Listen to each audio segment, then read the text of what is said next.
kemampuan trade kita itu jauh lebih kecil daripada kemampuan Big Bang untuk menggerakkan harga. Ya, lalu kenapa kita tidak follow mereka aja? Gak sesimpel itu. Karena mereka pasti akan merahasiakan apa yang akan mereka lakukan. Confidential. Orang-orang ini punya banyak akses informasi yang kita nggak bisa akses. Jika kalian punya teman perbankan, tanya ke dia. Terutama di bagian treasury ya. Tanya wis di bagian treasury. Orang-orang ini sangat sekretif terhadap apa yang mereka lakukan, dan cara mereka trading sangat berbeda. They wait, mereka menunggu untuk phone call. Yes, mereka nunggu phone call. Apa yang the real big money lakukan? Bahkan di bagian treasury kayak gitu. Mereka wait, menunggu informasi apa yang big player lakukan. Mungkin beberapa dari kalian ada yang di treasury. Tiup lilinnya. Wih, 68% seller. Apa kabar temanku? Ini adalah video Wyckoff Part 2.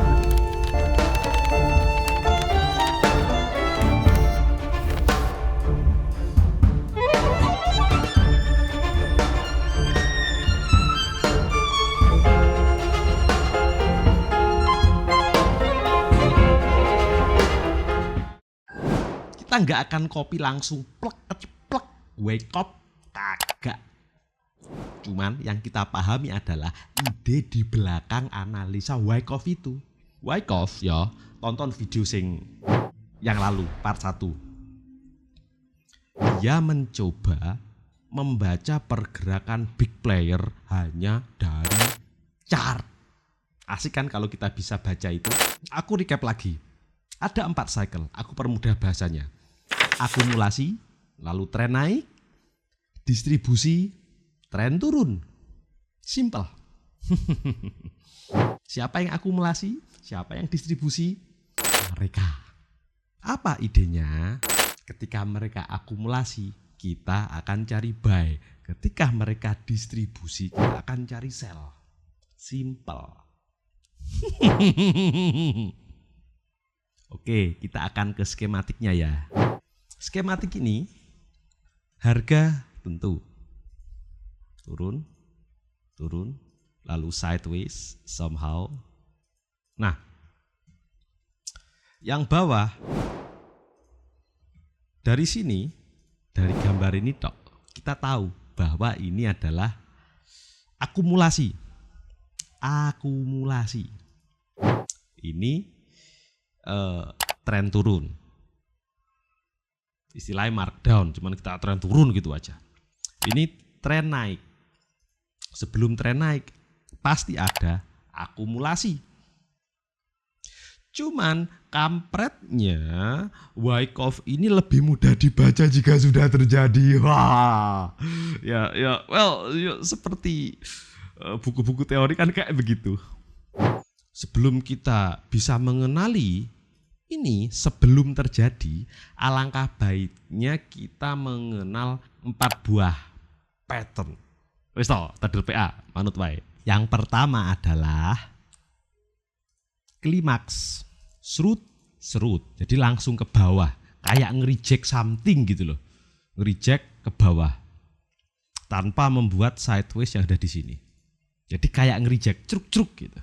Kayak dihantam cepat seruk gitu. Ini namanya klimaks. Ada yang kedua namanya double top. Double top. Oh, ceruk bawah ke atas ke bawah. Ini seperti top yang kedua ini seperti V yang ini. Somehow kurang lebih sama kayak yang di sini. Tuh, yang kedua. Yang ketiga pullback. Alias serut ke atas, retrace dikit, pullback dikit, lalu drop turun. Yang terakhir, yang paling hot adalah trap, bull trap atau bear trap. Alias kayak gini. Serut, terjun Pandalela. Nah, ini teman-teman problemnya. Kalau dalam analisa Wyckoff, contoh sekarang berada dalam fase tren naik. Kita akan tunggu harga melakukan akumulasi atau distribusi dulu. Contoh di sini kita nunggu harga melakukan distribusi gitu. Artinya kita tunggu harga sideways.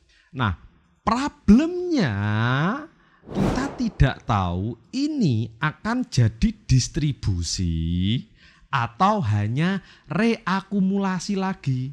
Cara satu-satunya untuk melihat ini reakumulasi atau benar-benar distribusi adalah melihat ke kiri. Karena Wyckoff jarang menyebutkan ini dalam teorinya. Harga hanya yang dilihat hanya current running price saja. Nah, dalam contoh ini kan kita nggak tahu di kirinya apa. Trust me, kita kalau hanya dilihat dari harga yang terjadi di kanan, kita nggak tahu kalau ini fase distribusi atau reakumulasi, akumulasi kembali. Kita nggak tahu itu tanpa data yang ada di kirinya. Jadi kuncinya itu data yang ada di kirinya. Contoh di sini ring reject di area supply gitu. Kalau reject di area supply, kita tunggu sideways-nya. Baru kita bisa determine kemungkinan besar ini jadi distribusi. Kayak gitu. So, kalau kita zoom, apa gunanya 4 pattern tadi? Di sini kita bisa lihat harga membuat struktur reject di supply, lalu harga drop, nge-break struktur. Cuman harga masih sideways nih. Nah, ini yang kita tunggu.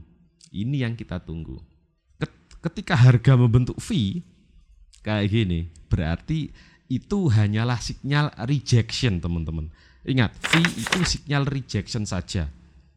Truk pengambilan order saja. Kita harus tunggu bear trap atau bull trap-nya. Break atas di supply, break resisten yang ini, lalu harga drop. Ini sign apa teman-teman? Bull trap. Apa maksudnya bull trap? Bull trap adalah jebakan para penganut bulliser yang melihat market itu bullish. Jadi ngebuy ke bawah tren naik, mereka ngebuy harga dibanting ke bawah. Itu bull trap namanya. Bull trap ini di price action dikenal dengan bahu kiri, left shoulder. Bull trap, bear trap sama aja, tinggal nge-reverse saja. Nah, yang kita harapkan terbaik teman-teman, terbaik itu kita entry di level bull trap atau bear trap yang kita sebut dengan bahu kiri alias left shoulder ketika harga berada di supply besar.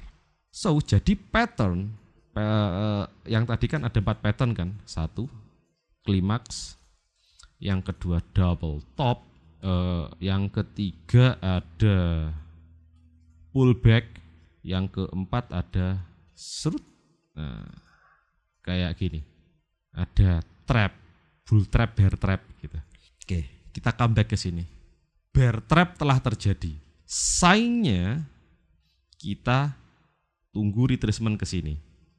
Cuman sering juga terjadi harga itu melampaui ini bear trap bull trap yang ada di sini, lalu harga drop.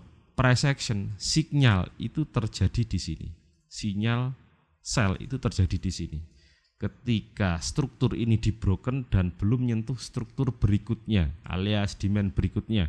So, skematiknya kalau dipersimpel, maka kita harus menunggu harga itu akumulasi dulu atau distribusi dulu.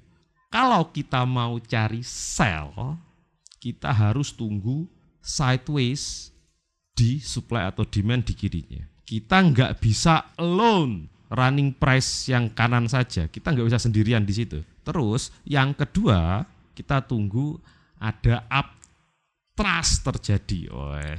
Uptrust atau spring atau fake out terjadi jika last fake out terjadi, ngebreak atas setelah sideways. Aku suka anti di sini di pojokan zona biasanya. Spring atau uptrust atau fake out paling kejam itu terjadi di ujung supply atau demand. Ini jadi sinyal ke bawah jika harga telah broken. Simple, ada 3 syarat kalau kita mau trade reversal di Wyckoff. Yang pertama, kalian harus menunggu harga sideways dulu. Lihat ke kirinya, sideways ada di mana, pastikan harga ngebreak yang ada di bawah, supply atau demand yang akan menghadang harga. So kita punya path of least resistance gitu kan, alas konfirmasi. But ini juga Wyckoff tidak bilang bahwa targetnya di mana. Wyckoff nggak bilang itu. Untuk lebih aman nih di SD berikutnya. Hanya itu. Apakah momentum akan continuously ke bawah? Kita lihat juga di sini broken atau tidak. Jika memang ini broken, berarti harga akan tren turun. Markdown akan benar-benar terjadi. Saranku SL itu stop loss harus ditempatkan di atas supply atau demand yang ada di kirinya. Karena kita cari sell, ini supply-nya berarti di atas supply ini. Jangan di atas high. Karena uptrust atau spring fake out bisa terjadi ke situ. Wyckoff pengembangannya ada banyak. Kalau di saham mungkin kita bisa gunakan volume spread analysis, kita lihat volumenya. Cuman di forex market aku ragu kalau hal itu bisa dilakukan. Untuk pendalaman price action kalian bisa tonton video-videoku, atau kalau kalian ingin join grup diskusi di Discord silahkan cek deskripsi di bawah.